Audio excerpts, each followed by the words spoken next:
ഈ കളി ഇതിനകത്ത് നടക്കൂല. അതിന് ഇതിനകത്ത് കളിച്ചില്ലല്ലോ. ഈ പണ്ടാരം പിടിച്ച കളി ഇവിടെ നടക്കൂലെന്ന്. കാലൊടിഞ്ഞ എന്ത് ചെയ്യും? കാലൊടിഞ്ഞ പ്ലാസ്റ്റർ ഇടും. നിന്റെയൊക്കെ കാലൊടിഞ്ഞ പ്ലാസ്റ്ററാ. ഈ തൂണിന്റെ ഒക്കെ കാലൊടിഞ്ഞാൽ പ്ലാസ്റ്റർ ഇടാൻ പറ്റൂല. പ്ലാസ്റ്റിക്കാണ്. ഞാൻ പോണോന്നാ? നീ പോണോ? ഈ കാണുന്നതെല്ലാം എന്റെ. എനിക്ക് ഇഷ്ടമുള്ളപ്പോ ഞാനിവിടെ വരും.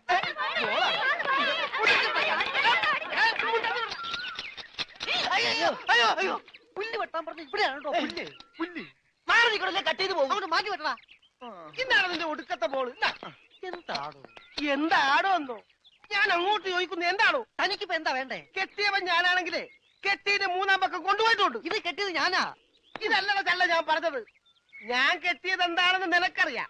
നിനക്ക് മാത്രമല്ല ഇവിടെ ഉള്ള എല്ലാവർക്കും അറിയാം. എന്താടാ ലോറൻസ്? എന്താടാ എന്നാ ലോറൻസ് എന്നാ? ഞാൻ കെട്ടിയവനാണെങ്കിലേ മൂന്നാം. കെട്ടിയവനാ? അതെ. അപ്പൊ കെട്ടിയോളാരാ? ഇയാള് തന്നെ കെട്ടിയ ആള്. കെട്ടിയോനും കെട്ടിയോളും ഒരാളാ. ആ കെട്ടിയോളല്ല, ഈ പന്തല് കെട്ടിയ ആള്. പന്തല? എന്റെ അമ്മ, ഇത് പന്തല? അതെ, പൂജാബേട്ടിയുടെ കല്യാണത്തിനിട്ട പന്തല. എന്നിട്ടെന്താ ഇത് വീട് പോലെ ഇരിക്കണത്? വീടല്ല, കൊട്ടാരം പോലെ ഇരിക്കണമെന്നാ ബഡാസാവ് പറഞ്ഞത്. എന്നാ കല്യാണം? സമയമൊക്കെ കഴിഞ്ഞു, അത് നടന്നില്ല. കല്യാണം നടക്കേണ്ട ദിവസം തന്നെ അത് മുടങ്ങി. കല്യാണത്തിന്റെ അന്ന് തന്നെ കല്യാണം മുടങ്ങാന്ന് പറഞ്ഞ കഷ്ടം തന്നെ. അന്നുണ്ടാക്കിയ ബിരിയാണിയൊക്കെ എന്ത് ചെയ്തു ആവോ? ഈ പന്തലിൽ വെച്ച് അവരുടെ കല്യാണം മുടങ്ങിയെങ്കിൽ ഇതേ പന്തലിൽ വെച്ച് തന്നെ അവരുടെ കല്യാണം നടത്തുമെന്ന് സിക്കന്ദർ ഈ പന്തലിൽ വെച്ച് ശപഥം ചെയ്തതാ. എന്നോട് ചോദിക്കാതെ എന്റെ പന്തലിന്റെ തലയത്തോട്ട് സത്യം ചെയ്യാൻ ആര് പറഞ്ഞു? നിന്നോട് ചോദിച്ചിട്ടാണോ ഞങ്ങൾ ശപഥം ചെയ്തത്? നീ ഭാരിച്ച കാര്യമൊന്നും അന്വേഷിക്കണ്ട. വാടക കൃത്യമായിട്ട് തരുന്നല്ലേ? എന്റെ പൊന്നു വായി, എന്നെ കുഴപ്പിക്കരുത്. 2-3 കല്യാണം, പള്ളിപ്പെരുന്നാൾ, ധ്യാനം ഒക്കെ ഏറ്റതാണ്. ഇത് അഴിച്ചിട്ട് വേണം എനിക്ക് അവിടെ കൊണ്ടുപോയി പന്തല് കെട്ടാൻ. ഇത് അഴിക്കാൻ വന്നാൽ നിന്റെ കൈ ഞാൻ വെട്ടും. പോടാ. പോടാന്നാ? അതെ, പോടാന്ന്. ഇല്ലേ നിന്നെ തല്ലിയിറക്കും. കാര്യമായിട്ടാണോ പറഞ്ഞത്, തമാശക്കാണോ? കാര്യമായിട്ട് തന്നെയാ പറഞ്ഞത്. എന്നാ കൊള്ളാം. ഒരുമാതിരി തമാശ എനിക്ക് ഇഷ്ടമല്ലട്ടാ, പറഞ്ഞേക്കാം. പിന്നെ ആ പെങ്കൊച്ചിന്റെ കല്യാണം ഒരിക്കലും നടന്നില്ലെങ്കിൽ ഈ പന്തല് കല്യാണത്തിന് സ്മാരകമാണെന്ന് മാത്രം പറഞ്ഞേക്കരുത്.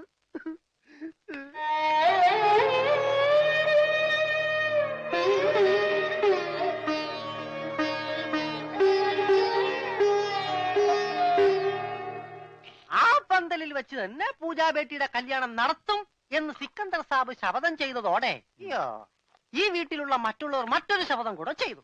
ഇനി പൂജാബേട്ടിയുടെ കല്യാണം കഴിഞ്ഞിട്ടേ ഈ വീട്ടിലുള്ള മറ്റാരെങ്കിലും കല്യാണം കഴിക്കൂന്ന്. അത് നന്നായി. പെട്ടെന്നൊരു കല്യാണം വന്നാ തുണി അലക്കി അലക്കി അലക്കി എനിക്ക് കല്യാണം കഴിക്കാൻ പറ്റാത്ത അവസ്ഥയാവും. പക്ഷെ പെട്ടെന്നൊരു കല്യാണം നടക്കും എന്റെ. എടോ, കല്യാണം കഴിക്കണമെങ്കിൽ മിനിമം താലി കെട്ടാനുള്ള ആരോഗ്യമെങ്കിലും വേണം. മിനിമം ഒരു പെണ്ണിനെയൊക്കെ താലി കെട്ടാനുള്ള ആരോഗ്യം ഈ ശരീരത്തിനുണ്ടോ? ഇല്ലെങ്കിൽ അവൾ എന്നെ പ്രേമിക്കോ? ദൈവമേ, ഈ ശരീരത്തിനോടും പ്രേമോ? അതേടാ, മേരാ പ്യാരി സോനാരെ. സോനാര് അതായത് എന്ന് പറഞ്ഞ തങ്കമേ. ഓ, അപ്പൊ തങ്കമ്മേതാ പെണ്ണിന്റെ പേര്? തങ്കമ്മ എന്നല്ലടാ പോത്തെ. തങ്കമേ സോനാരെ.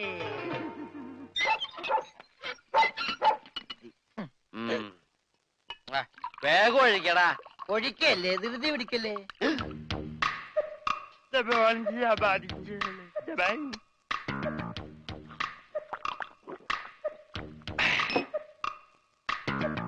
എവിടെയോ എന്തോ ഒരു തകരാറ് പോലെ. തോണ്ടി നാക്കിന്റെ മർമ്മത്ത് തേക്ക്. അയ്യ, എന്തൊരു എഴുത്. ഇത്തിരി സോഡ കൂടി. ഒഴി ഒഴി ഒഴി. എന്റെ അച്ഛന്റെ അച്ചാറ്.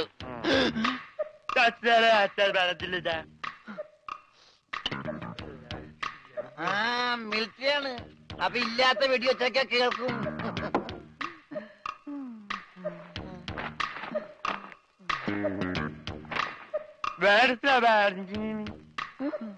എന്നാ പിന്നെ കിടന്നുറങ്ങിക്കൂടാ.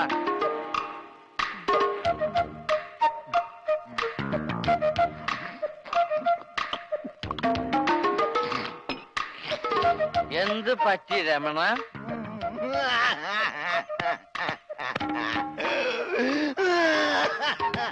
അയ്യോ പാവം. പോട്ടെ പോട്ടെ. അങ്ങനെ അവന്റെ മെയിൻ സ്വിച്ചും പോയി. എന്തിനാ ഇവിടെ ഒരു ബഹളം? ഒച്ച വെക്കണ പാട്ടി. വാ, നമുക്ക് സംസാരിക്കാം.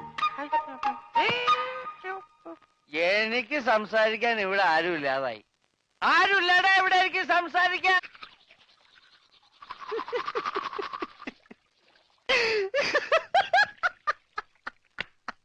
ഞാനെന്തല്ലോ ഒരു സ്വപ്നം കണ്ടടാ. നമ്മൾ മൂന്നിലൂടെ വെള്ളം അടിച്ചോണ്ടിരുന്നപ്പോ ഈ പൊട്ട സംസാരിച്ചതായിട്ട്. മിണ്ടാതിരിടാ പട്ടി എന്നല്ലേ അവൻ പറഞ്ഞത്. എന്റെ സ്വപ്നത്തിലെ ഡയലോഗ് നീ എങ്ങനെ കേട്ട്? സ്വപ്നത്തിന് ഞാനും ഉണ്ടായിരുന്നല്ലേ പറഞ്ഞത്. അപ്പൊ ഞാൻ കേൾക്കാതിരിക്കോ? കേൾക്കാതിരിക്കാൻ ഞാൻ എന്താ പൊട്ടനാ? അതായത് ഉത്തമ. മനസ്സിലായി മനസ്സിലായി മനസ്സിലായി. ഗംഗാര ഒന്ന് അടങ്ങ്. ഒന്ന് അടങ്ങാനല്ലടാ, ഒന്ന് ഉടക്കാനാ വന്നിരിക്കുന്നത്. എന്റെ പൊന്നനന്തരവനെ നിങ്ങൾ തല്ലി ചതിച്ചില്ലടാ. ഗംഗാര ഇതിപ്പോ ഞാൻ പറഞ്ഞാണെന്ന് അവരറിയും. എന്റെ പണി പോവും. പണി പോട്ടടാ, നീ കടപ്പുറത്തേക്ക് വാ, നിനക്ക് അവിടെ പണി തരാം. കടപ്പുറത്ത് വന്നിട്ട് ഞാൻ എന്തോ ചെയ്യാൻ? നീ ഒന്നും ചെയ്യണ്ടടാ, നിന്റെ ചൂണ്ടക്കുറത്ത് കടലിലേക്ക് എറിഞ്ഞ വലിയ സ്രാവിനെ പിടിക്കാം. എന്റെ അനന്തരവനെ തല്ലിയല്ലേ, ഇതിന് സമാധാനം പറയിപ്പിക്കാതെ ഗംഗാധരനോട് പോവില്ല. ഗംഗാധര, അത് ഒരബദ്ധം പറ്റിയതാ. അബദ്ധം? ബദിരനും മൂങ്ങനുമായി ഒരു മിണ്ടാപ്രാണിയെ തല്ലിച്ചതക്കുന്നതാണ് അബദ്ധം. കൈയെടുക്കടാ. ഒരു കാര്യം ചെയ്യ്, അവനെ കൊണ്ടുവെക്കൂ, കാശ് പിന്നെ തന്നാ മതി. വാക്ക് പറഞ്ഞ വാക്കായിരിക്കണം, നിർവികേട് കാണിക്കരുത്. കാശ് തരാതെ അവനെ വിടില്ലാന്ന് പറഞ്ഞാൽ വിടരുത്. നീ വിടറാ. ഇപ്പൊ ഇതിന് സമാധാനം പറയണം. എടോ ഒന്ന് പതുക്കെ പറ, അവനകത്തുണ്ട് സിക്കന്ദർ. ചിക്കന്ദർ അല്ല മട്ടന്തർ വന്നാലും എനിക്കാരും പേടിക്കേണ്ട ആവശ്യമൊന്നുമില്ല. ഈ ഗംഗാധരനല്ലേ കടപ്പുറം, കൈ തെരണ്ടി വാൽ കൊണ്ട് ജനിച്ചവനാ. അത് ഇവിടുത്തെ ബടാസാബിനെ ഒന്ന് കാണിക്കാൻ വേണ്ടി തന്നെയാ ഞാൻ വന്നിരിക്കുന്നത്. അറിയാതെയാണെങ്കിലും ഞാൻ ഒരു തെറ്റ് ചെയ്തു, സമ്മതിച്ചു. അതിന് പരിഹാരവും ഞാൻ ചെയ്തു കഴിഞ്ഞു. അവനെ വിളിക്കും.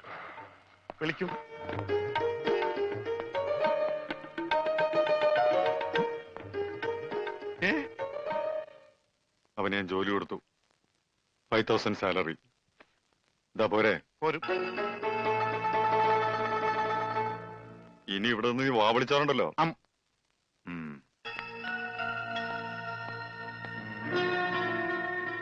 ഈ 5000 എന്ന് പറഞ്ഞ എത്രയാ? 5000. കൊടുക്കും. ആരും ഇവിടെ വെറുതെ പണിയെടുക്കണ്ടെന്ന് ആ സിക്കന്ദർ പറഞ്ഞിട്ടുള്ളത്. ആ രമണന് കൂടെ ഒരു ശമ്പളം കൊടുക്കാൻ പറയോ? മരണന് പണിയെടുക്കുന്ന അനുസരിച്ച് നല്ല ശമ്പളം കൊടുക്കും. എന്നാ പിന്നെ എനിക്കൂടെ ഒരു പണി തന്നൂടെ? നീ ഇനി ഇവിടെ നിന്ന് എനിക്ക് പണി ഉണ്ടാക്കരുത്. പോടാ. വാടാ 5000 അനക്കണ്ട. 5000 അനക്കണ്ട. ഞാൻ പോയിട്ട് 1-ാം തീയതി മടങ്ങി വരാം. ഞാൻ പോയിട്ട് 1-ാം തീയതി മടങ്ങി വരാം. ഇതെന്താ ആദരണ്ടായതാ? ഒന്നുമില്ല, ഞാൻ പോട്ടെ. ബാഗെന്ന് പറയാൻ മാത്രം അറിയാല്ലേ? ഞാൻ പോട്ടെ.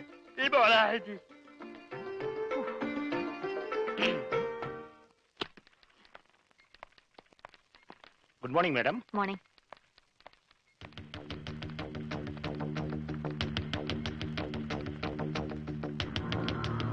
Good morning.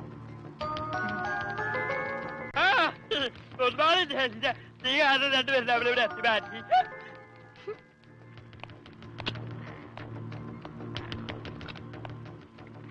ഭയ്യ,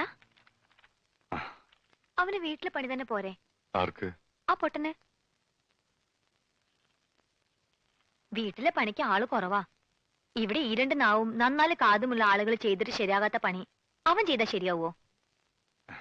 നിനക്കറിയില്ല, അവൻ മിടുക്കനാ. ഇവിടെയുള്ള ആരേക്കാളും മിടുക്കൻ.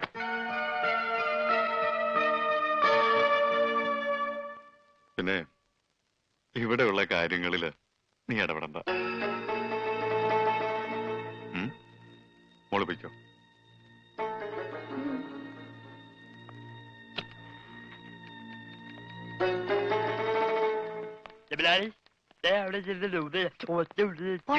നീ പൊടി.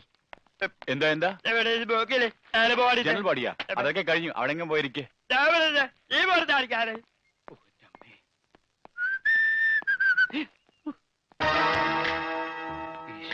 ഇയാളെന്താ ഇവിടെ?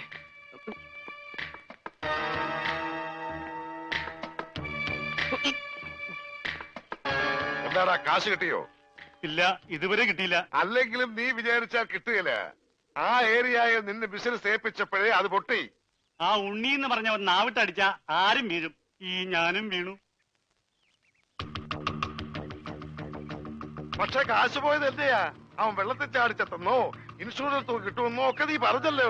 ഡെഡ് ബോഡി കിട്ടാത്തതുകൊണ്ട് ഇൻഷുറൻസ് കമ്പനി കാശ് കൊടുത്തിട്ടില്ലെന്ന അവന്റെ അച്ഛൻ കൈമൾ മാഷ് പറഞ്ഞു. കള്ളം. അയാളാ കാശ് ഒതുക്കി അവന്റെ കഴുത്തിന് പിടിച്ച കാശ് കിട്ടും. അതിലും വലുതൊക്കെ നാട്ടുകാർ ചെയ്തു കഴിഞ്ഞു. നാട് റോഡിൽ വെച്ച് ഉടുതുണി പറിച്ചു മാറ്റി, വീടിന് നേരെ കല്ലെറിഞ്ഞു. ഇനിയും പൈസ കിട്ടിയില്ലെങ്കിൽ വീടിന് തീ വെക്കുമെന്നാണ് നാട്ടുകാർ പറഞ്ഞിരിക്കുന്നത്. ആ നാട്ടുകാരായാൽ അങ്ങനെ വേണം.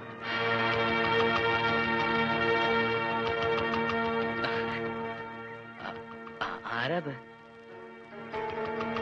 ദൈവമേ, ഈ ചെക്കന്റെ ബോഡി കിട്ടുന്നവരെ മനസ്സിന് സ്വസ്ഥതയില്ല. അതെ, ഞാൻ മണിന്ദർ സിംഗിന്റെ മകളാ, കരിഷ്മ. ഇപ്പൊ ഒരാളുടെ കാര്യം പറഞ്ഞില്ലേ, ഒരു ഉണ്ണി. എന്താ? എനിക്ക് അവനെ കുറിച്ച് എല്ലാം അറിയണം. അവൻ ജീവിച്ചിരുന്നപ്പോഴേ ഒരു മുങ്ങൽ വിദഗ്ധനായിരുന്നു. മരിച്ചു കഴിഞ്ഞ ആ ഡെഡ് ബോഡിയെങ്കിലും കിട്ടിയിരുന്നെങ്കിൽ ഞങ്ങൾ കുറെ പേര് രക്ഷപ്പെട്ടേനെ. അതെങ്ങനെയാ? അവന്റെ ബോഡി അതും മുങ്ങി. അവന്റെ ഫോട്ടോ എന്തെങ്കിലും കിട്ടാൻ മാർഗമുണ്ടോ? എവിടെയെങ്കിലും ഡെഡ് ബോഡി കണ്ടാൽ അപ്പൊ ഒത്തു നോക്കാൻ വേണ്ടി കൂടെ കൊണ്ട് നടക്കുക.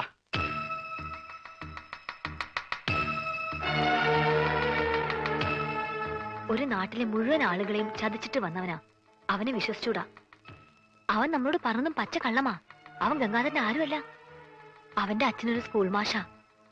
ആ മനുഷ്യനെ പോലും ഇവൻ വെറുതെ വിട്ടിട്ടില്ല. ഇവൻ കാരണം നരകിക്കുക ആ അച്ഛനും കുടുംബവുമെല്ലാം.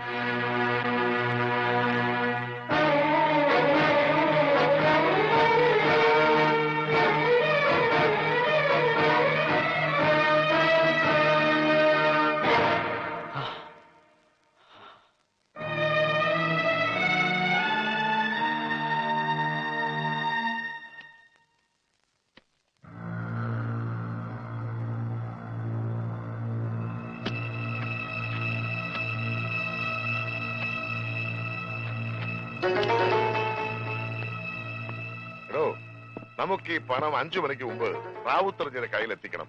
ഇല്ലെങ്കിൽ നാളെ നമ്മുടെ ട്രാവൽസിനോടുന്ന വണ്ടികൾക്കൊന്നും പെർമിറ്റ് ഉണ്ടാവില്ല. അല്ല, ഞാനിത് ആരോടാ പറയണേ?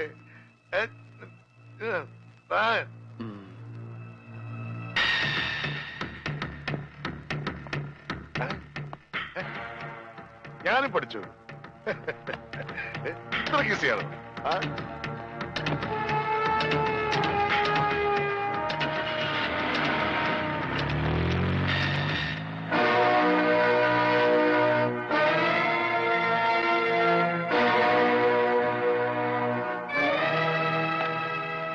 എന്താ ഭയ്യ?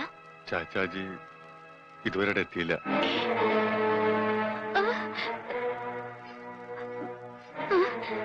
അന്വേഷിക്കാം.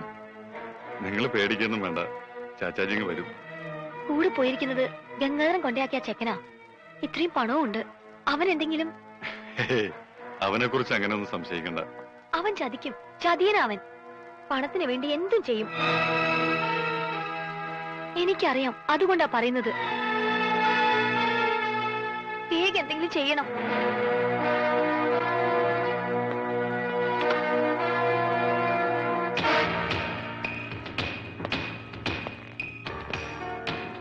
അവൻ ഇവിടെ വന്നിട്ട് എത്ര നാളായി? 2-3 മാസമായി കാണും.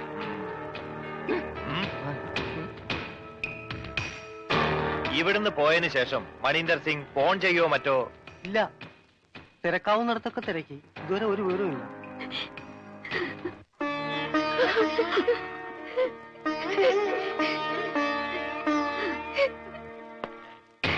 സാർ, സ്റ്റേഷനിൽ നിന്നോ? Hello, speaking. അവനെ കിട്ടി. എത്ര ചോദിച്ചിട്ടും അവനൊന്നും പറഞ്ഞിട്ടില്ല.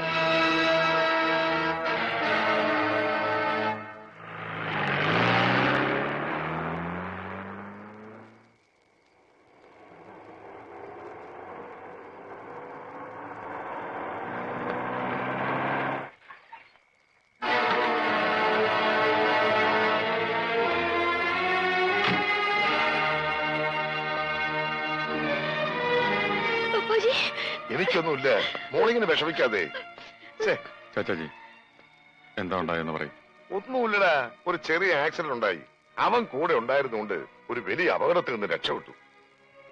എന്നെ ഹോസ്പിറ്റലാക്കിയിട്ട് അവൻ ആ പണം എത്തിക്കേണ്ടടുത്ത് കൃത്യമായി എത്തിച്ചു. എനിക്ക് മരുന്ന് വാങ്ങാൻ ഇറങ്ങിയതാ. പിന്നെ അവനെ കണ്ടില്ല. അല്ല, അവനും കൊണ്ട് വന്നില്ലേ?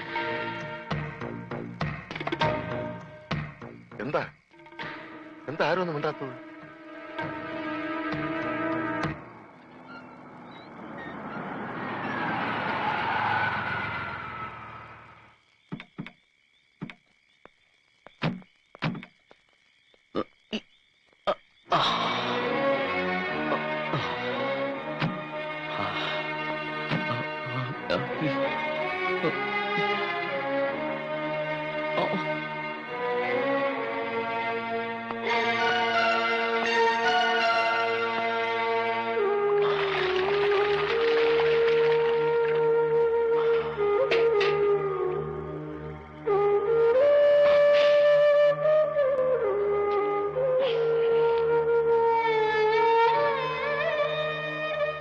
അത് കാണാതായപ്പോ ഞങ്ങള് വിചാരിച്ചു കട്ടിട്ട് പോയി കളഞ്ഞു എന്നല്ലേ.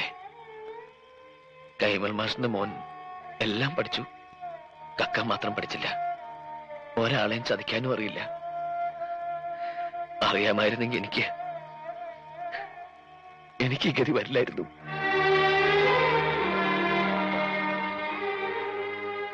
എന്റെ വീടിന് എല്ലാവരും ചേർന്ന് തീ വെക്കും മുമ്പ് എനിക്ക് അവിടെ എത്തിയേ പറ്റൂ. ഒറ്റയ്ക്ക് പോവാനും പറ്റില്ല, ആരെങ്കിലും കൊണ്ട് എത്തിക്കണം. ജീവനോടെ ഞാനവിടെ ചെന്നിട്ടൊരു കാര്യമില്ലേ.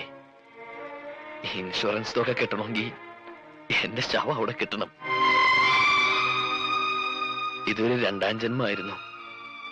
ഒന്നും കേൾക്കാത്തവനായി, ഒന്നും സംസാരിക്കാത്തവനായി. ഇനി ഇതും തുടരാൻ കഴിയില്ല.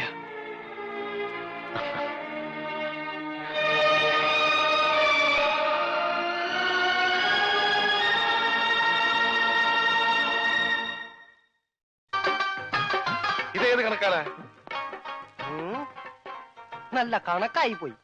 ഇത് നമ്മുടെ സ്വർണ്ണ പണയത്തിന്മേൽ പണ്ടം കടം കൊടുക്കപ്പെടും പ്രൈവറ്റ് ലിമിറ്റ്സിന്റെ. ഇനി പറഞ്ഞു വരുമ്പോ അത് നഷ്ടത്തിലാവൂ? ഇല്ല, ഇത് പറയാതെ തന്നെ നഷ്ടത്തില്ല. 31 ലക്ഷം രൂപ. 30 നമ്മുടെ മുടക്ക് മുതൽ 31 ലക്ഷം രൂപ നഷ്ടം. ഇതെന്തൊരു കണക്കാടാ?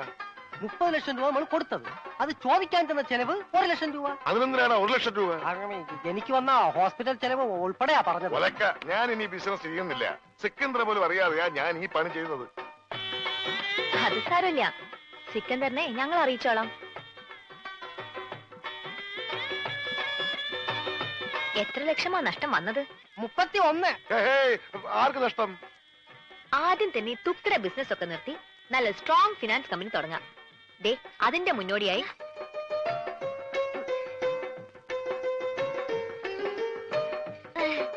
അത് കൊള്ളാം.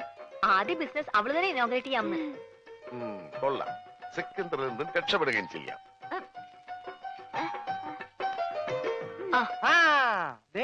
നാളെ 7:30 മണിക്ക് ഉദ്ഘാടനമെന്നാ പറഞ്ഞത്. പോടോ, നാളെ 7.5 ലക്ഷം രൂപ അവൾക്ക് കൊടുക്കണം. കസ്റ്റമർക്ക് അവള് കൊടുത്തോളും.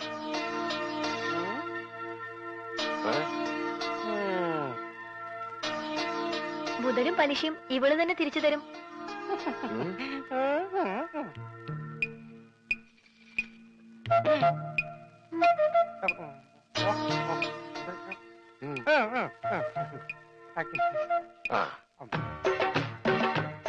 കൊള്ളാം.